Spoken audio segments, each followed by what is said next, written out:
ইতিমধ্যেই বেরিয়ে আসলো আজকের বিশেষ বিশেষ সংবাদ। প্রথমেই দেখে নেব আজকের সংবাদ শিরোনাম। এসআইআর নিয়ে কমিশনের সঙ্গে বৈঠকের আগেই সুপ্রিম কোর্টে মমতা, চাপ বাড়ছে ইসিআইয়ের উপর। বাজেটে বাংলা বঞ্চিত নাকি লাভবান, মুখ্যমন্ত্রীর অভিযোগের পাল্টা জবাব দিয়ে শ্রমিক ভট্টাচার্য বললেন, বাংলাকে 10 পয়সাও দেওয়া হয়নি, হারের প্রতিশোধ নিচ্ছে কেন্দ্র, তোপ অভিষেকের। ঝমঝমিয়ে বৃষ্টি, দক্ষিণবঙ্গের শীত থাকবে আরও বেশ কিছুদিন, আগাম আপডেট। বিধানসভা নির্বাচনের আগে নির্মলার নজরে বাংলা, কেন্দ্রীয় বাজেটে কোন কোন ক্ষেত্রে বড় বদলের সম্ভাবনা। বালুচিন্তানে পাকিস্তানি সেনার ভয়াবহ অভিযান, নিহত 92 জন, গর্জে উঠলেন পাক প্রধানমন্ত্রী। সম্মানীয় দর্শক বন্ধুরা, এতক্ষণ শুনছিলেন আজকের সংবাদ শিরোনাম। এবার আসছি বিস্তারিত সংবাদে। তার আগে আপনি যদি আমাদের চ্যানেলে নতুন হয়ে থাকেন, অবশ্যই চ্যানেলটিকে সাবস্ক্রাইব করে আমাদের সঙ্গেই থাকুন। ভারতের নির্বাচন কমিশন ও রাজ্যের মুখ্য নির্বাচনী আধিকারিক বা সিইওর বিরুদ্ধে আদালতে মামলা দায়ের করলেন মুখ্যমন্ত্রী মমতা বন্দ্যোপাধ্যায়। এদিন মমতা বন্দ্যোপাধ্যায় দিল্লি গিয়েছেন। সোমবার নির্বাচন কমিশনের সঙ্গে বৈঠক স্থির হয়েছে, কিন্তু তার আগেই মমতা বন্দ্যোপাধ্যায় সুপ্রিম কোর্টে দ্বারস্থ হয়েছে। ভোটার তালিকার নিবিড় সংশোধনী বা এসআইআর এর বিরুদ্ধে মামলা দায়ের করেছেন তিনি। সুপ্রিম কোর্টে এসআইআর ইস্যুতে মামলা দায়ের করেছেন তিনি। আগামী বুধবার প্রধান বিচারপতি সূর্যকান্ত ও বিচারপতি জয়মাল্য বাগচির বেঞ্চে সেই মামলার শুনানি রয়েছে। আদালত সূত্রের খবর, তৃণমূল কংগ্রেসের তরফে আগেই রাজ্যসভার সাংসদ দোলা সেন, ডেরেক ও ব্রায়েন ও মহুয়া মৈত্র আদালতে মামলা দায়ের করেছেন। ডেরেক আর দোলার দায়ের করা মামলার শুনানি হবে বুধবার। একই দিনেই হতে পারে মমতা বন্দ্যোপাধ্যায়ের মামলার শুনানি। রাজ্যে চলা এসআইআর প্রক্রিয়া নিয়ে ইতিমধ্যেই মমতা বন্দ্যোপাধ্যায় মুখ্য নির্বাচন কমিশনকে 6টি চিঠি পাঠিয়েছেন। সোমবার দিল্লিতে কমিশনের সঙ্গে বৈঠক রয়েছে। শনিবার সন্ধ্যাতে জ্ঞানেশ কুমারকে একটি চিঠি লিখেছিলেন মমতা।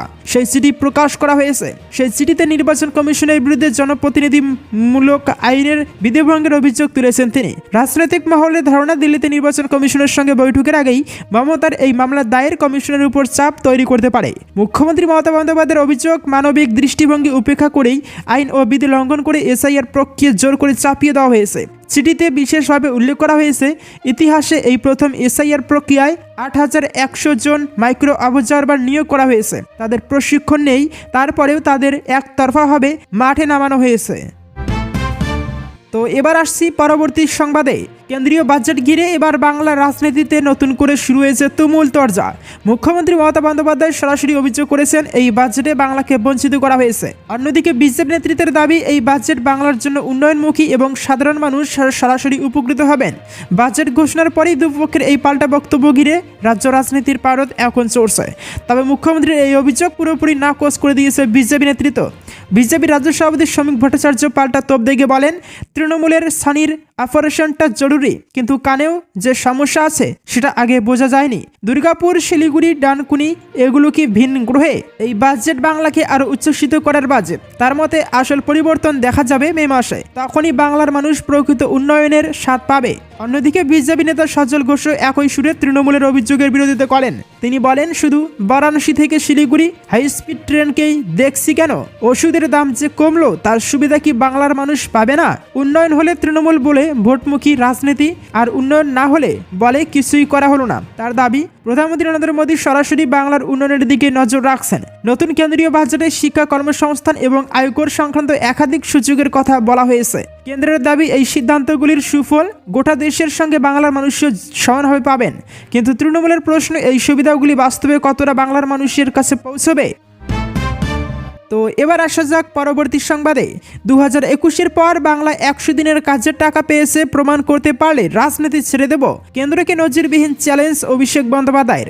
বিমাতৃসুলভ আচরণের অভিযোগ তুলে সরব তৃণমূল সাংসদ। বাজেট 2026-এ বাংলার প্রাপ্তি শূন্য, এই অভিযোগ তুলে কেন্দ্রের বিরুদ্ধে তোপ দাগলেন সাধারণ সম্পাদক অভিষেক বন্দ্যোপাধ্যায়। রবিবার বাজেট পেশের পরেই তিনি কেন্দ্রের বিরুদ্ধে বিমাতৃসুলভ আচরণের অভিযোগ আনেন।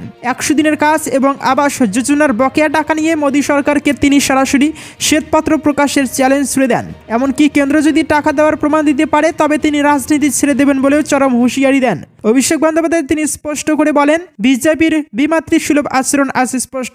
আমরা গত 5 বছর ধরে একই কথা বলে আসছি। আমি চ্যালেঞ্জ করছি মোদী সরকার শ্বেতপত্র প্রকাশ করে দেখাক 2021 সালের বিধানসভা নির্বাচনে বিজেপির ভরাডুবির পর বাংলার একজন জব কার্ড হোল্ডারও 100 দিনের কাজের টাকা সরাসরি ব্যাংক অ্যাকাউন্টে পেয়েছেন। এটা যদি ওরা প্রমাণ করতে পারে আমি রাজনীতি ছেড়ে দেব। বাংলার বঞ্চনার খতিয়ান তুলে ধরে অভিষেক বন্দ্যোপাধ্যায় আরও বলেন, আবাস যোজনায় কেন্দ্র 60% টাকা দেয়। গত 4 বছরে বাংলার একজন মানুষও কেন্দ্র থেকে এই টাকা পেয়েছে, এটা ওরা প্রমাণ করে দেখাক, আমি রাজনীতি ছেড়ে দেব। এমনকি গ্রামীণ সড়ক যোজনাতেও 2021-এর হারের পর বাংলাকে 10 পয়সা দেওয়া হয়নি। তৃণমূল সাংসদের দাবি নির্বাচনে হেরে যাওয়ার আক্রোশেই বাংলার মানুষকে শাস্তি দিচ্ছে কেন্দ্র। তিনি বলেন, বাংলায় ওরা হারছে, তাই এই বিমাতৃসুলভ আচরণ করে বাংলার মানুষকে শিক্ষা দিতে চাইছে। কিন্তু গণতন্ত্রে উল্টোটা হয়। আগামী নির্বাচনে মানুষই এর যোগ্য জবাব বিজেপিকে দিয়ে দেবে। তো এবার আসা যাক পরবর্তী সংবাদে। মাঝে তাপমাত্রা বাড়লেও ফের রাজ্যে নামছে তাপমাত্রা। আসলে মাঘের শেষের দিকে এসেও তাপমাত্রার যে ওঠানামা চলছে তাতে রীতিমতো কনফিউজ সাধারণ মানুষ।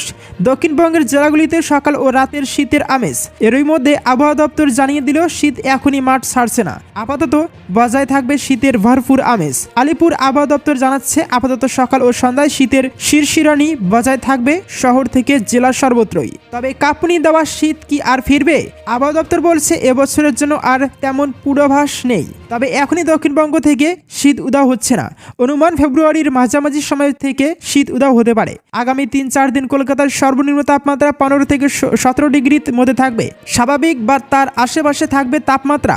উপকূল ও পশ্চিমের জেলাগুলিতে আপাতত তাপমাত্রা 15 থেকে 17 ডিগ্রি সেলসিয়াসের মধ্যে ঘোরাঘুরি করার সম্ভাবনা। তবে তাপমাত্রা আপাতত খুব কম বা বেশি না থাকলেও দক্ষিণবঙ্গে ভোগাবে কুয়াশা।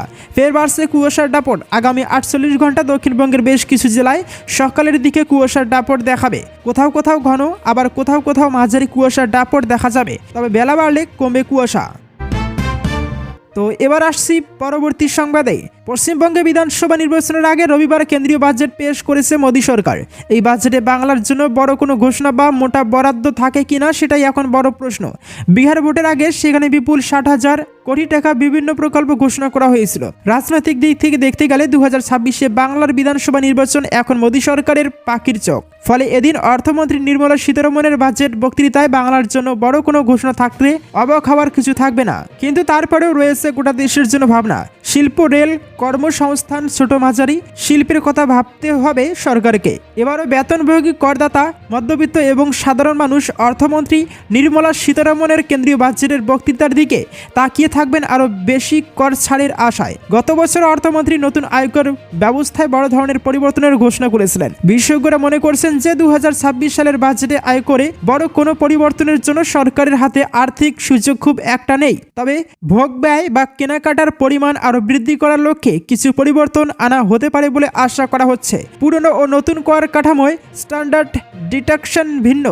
যারা পুরনো নিয়মে ট্যাক্স ফাইল করেন তারা 50,000 টাকা ছাড় পান, আর যারা নতুন নিয়মে ট্যাক্স ফাইল করেন তারা 75,000 টাকা ছাড় পান। আশা করা হচ্ছে এই ছাড়া খানিকটা বাড়তে পারে। খাদ্যদ্রব্য, জ্বালানি এবং রান্নার গ্যাসের মতো নিত্য প্রয়োজনীয় জিনিসের দাম বাড়তে থাকায় মধ্যবিত্তের নাভিশ্বাস উঠছে।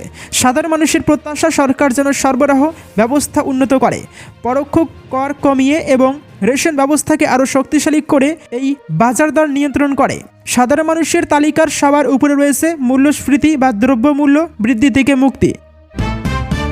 তো এবার আসছি পরবর্তী সংবাদে।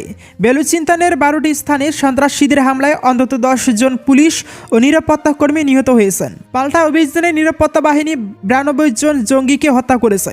শনিবার পাকিস্তানের নিরাপত্তা বাহিনীর সূত্রে এই তথ্য জানা গিয়েছে। পাকিস্তান এই হামলাকে ভারত সমর্থিত হামলা বলে দাবি করেছে। সূত্রগুলো জানায় নিরাপত্তা বাহিনী এখনও বিভিন্ন স্থানে সন্দেহভাজন হামলাকারীদের ধরতে অভিযান চালাচ্ছে। অভিযানে সন্ত্রাসীদের মৃত্যু ও ক্ষয়ক্ষতির সংখ্যা আরও বৃদ্ধি পেতে পারে। পাকিস্তানের নিরাপত্তা বাহিনীর সূত্র জানায়, গতরাতে ফিতনা আল হিন্দুস্তান পরিচালিত এসব হামলা নিরাপত্তা বাহিনী ও অন্যান্য আইন প্রয়োগকারী সংস্থার সময়োপযোগী পদক্ষেপের কারণে ব্যর্থ হয়েছে। হামলা চলাকালে গোয়াদরে খুজদার এলাকায় এক বালুচ শ্রমিক পরিবারের 5 সদস্য নিহত হয়েছেন, এদের মধ্যে একজন নারী ও 3 শিশু রয়েছেন। প্রধানমন্ত্রী শাহবাজ শরীফ সন্ত্রাসী হামলা নস্যাৎ করে দেওয়ায় নিরাপত্তা বাহিনীর প্রশংসা করেছেন। তিনি নিহত 10 কর্মীর প্রতি শ্রদ্ধা নিবেদন করে বলেছেন, পুরো জাতি তাদের জন্য গর্বিত। প্রধানমন্ত্রী আরও বলেন, সন্ত্রাসবাদ নির্মূল না হওয়া পর্যন্ত আমাদের এই লড়াই চলবে। পাকিস্তানের স্বরাষ্ট্রমন্ত্রী মহসিন নাকভি এই ভয়াবহ হামলার নিন্দা জানিয়ে বলেন, সন্ত্রাসীদের অশুভ উদ্দেশ্য নস্যাৎকারী সাহসী সন্তানদের আমি স্যালুট জানাই।